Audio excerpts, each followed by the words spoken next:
What's going on, everybody? So today we're going to talk about cutting and buffing. So we painted this vehicle.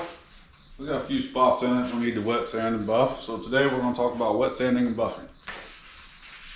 1500. So I use 1500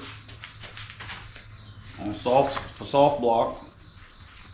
Get you a squeegee, one about like that, like for windows, spray bottle, and then show you how I do it. All right, so I get, my 1500, wrap it around my soft block, got my spray bottle, just water.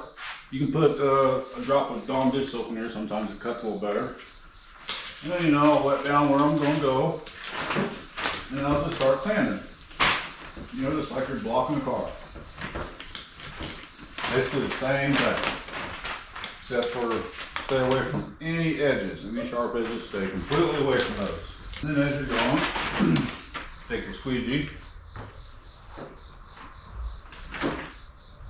go like that, and then you can, see what you got going on, how far you cut, or if you got a dirt spot or something like that.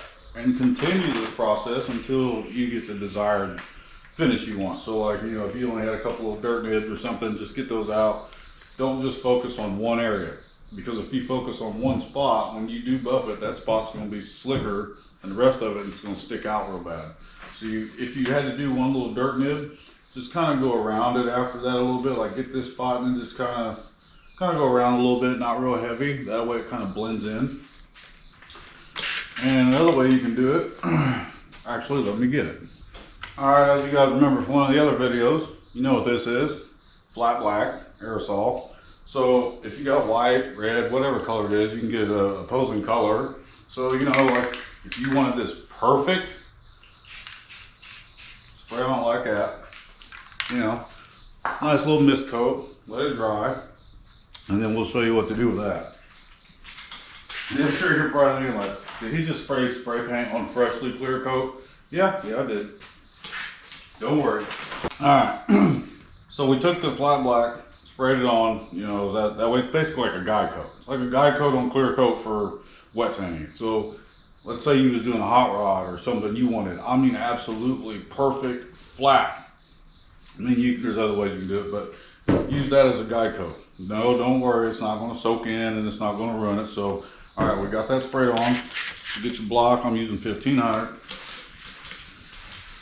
You just start sanding it just like you can see. You can see the dirt spots right there. Those are a couple big ones. Pretty sure you can see them. So yeah, like it highlights the areas that you need to fix. So you could see those, without spraying something on there, but it still shows like, there's spots there that haven't been sanded all the way down. But that way you can see all your spots easier. And then once you wet sand them out and the guide coat's gone, then it's flat, it's done. So we'll continue wet sanding this, and then we'll come back. So this is the only pad I use. This is a Meguiar's foam cutting pad. I'll put a link in the description below. I don't use waffle pads or the mop pads or wool, whatever you want to call them. So the wool ones, those get hot. They'll cut good, but they get hot, so you can burn through real easy. This here doesn't get hot, contours over things really, really nice, cuts fast, and I think it's like 15 bucks. So let's get some compound put on and start buffing. Doesn't take a lot. Now your first go, you gotta get your pad saturated, so it might take a little more than normal. I usually run about 1500, 1600 RPM with this buffer, and then do sections at a time. So like 1 foot by 1 foot area. That's basically what you want to do at a time. Don't try doing the whole thing. Just focus on one section, and then once that's done, go to the next section.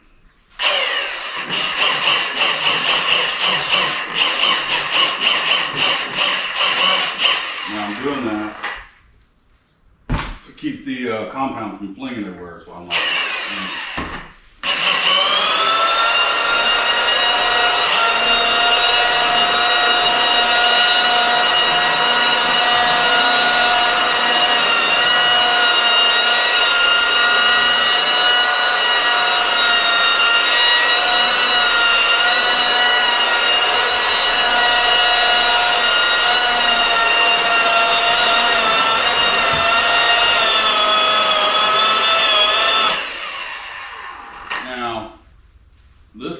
cut so good that I really don't have to put another coat on here, but I'm gonna do it anyways because there's a couple little spots here and there that I can kind of see some sand scratches in. But that stuff there cuts awesome. It cuts really fast. A little too much there. Just a little too much. Alright, so as you buff, you will build up compound on your pad. Once it gets like this, you need to clean it. So they make a spur. I have no idea where my spur's at, so I use a Phillips screwdriver and try to hold it flat. That way it doesn't dig grooves into it or tear it up. But just basically you just get it going. Kind of hold it like that.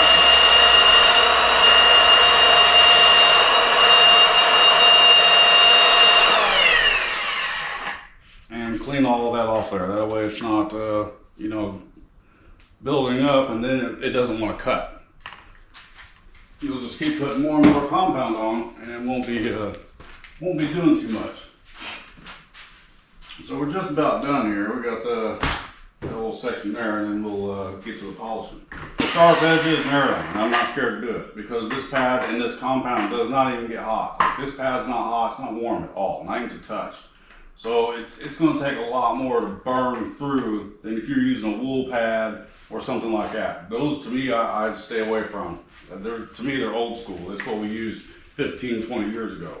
So you want to make sure that you have clean microfiber rags. One for compound, one for your glaze or whatever. Do not cross these together because it's going to ruin your finish. Make sure you remember which one is which. So get you a microfiber. After you've buffed it, wipe it off.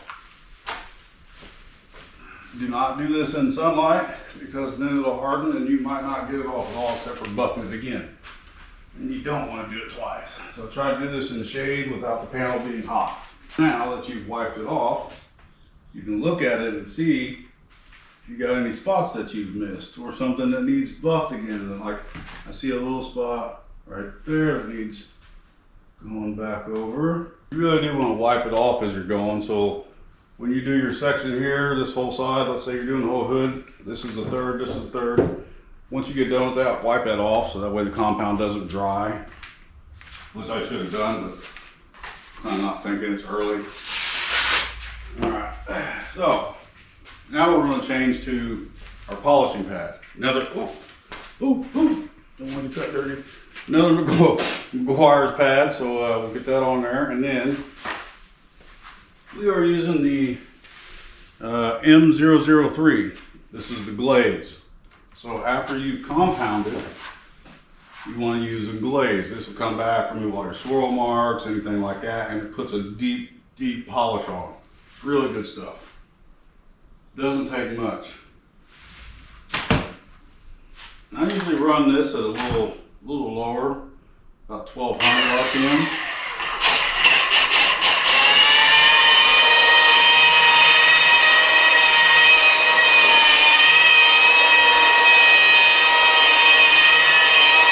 So, I mean, you can kind of see that it's pretty slick now. And I mean, that's really all there is to it. You know, it's not really that hard. It's not as hard as you think it is. I mean, now if you have to wet sand like certain angles and grooves, yeah, that can be a pain because, you know, then you got to do this and you got to hold it a certain way.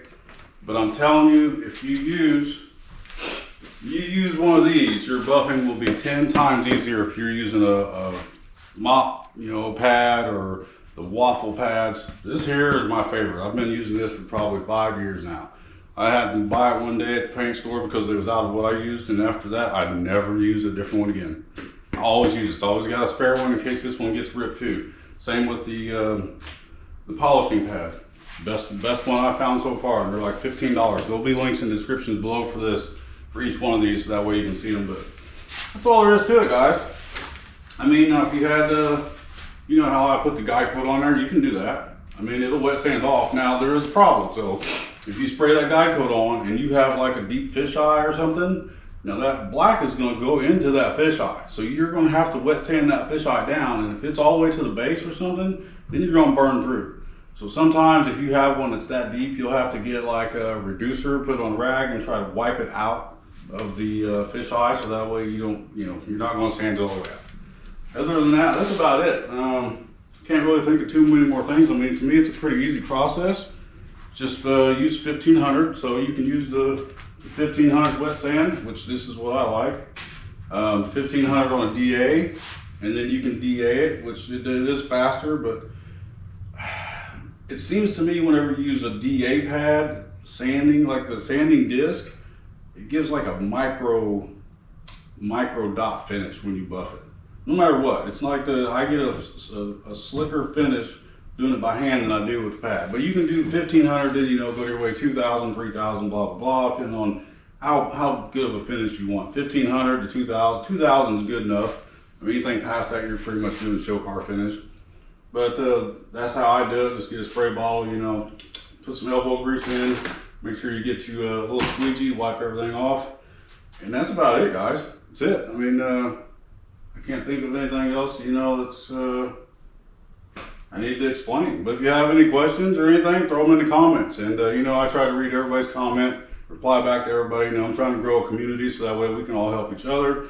And I'll try and let you know if there's something you need to know, or maybe you'll teach me something. I mean, there's been a couple people that said something in the comments that I had no clue about. I was like, that's a pretty good idea, and try it. So if there's something you can think of or you have questions on, throw it down there and one of us will get to you and help you out. But hey guys, appreciate you tuning in. We'll see you in the next one. Peace.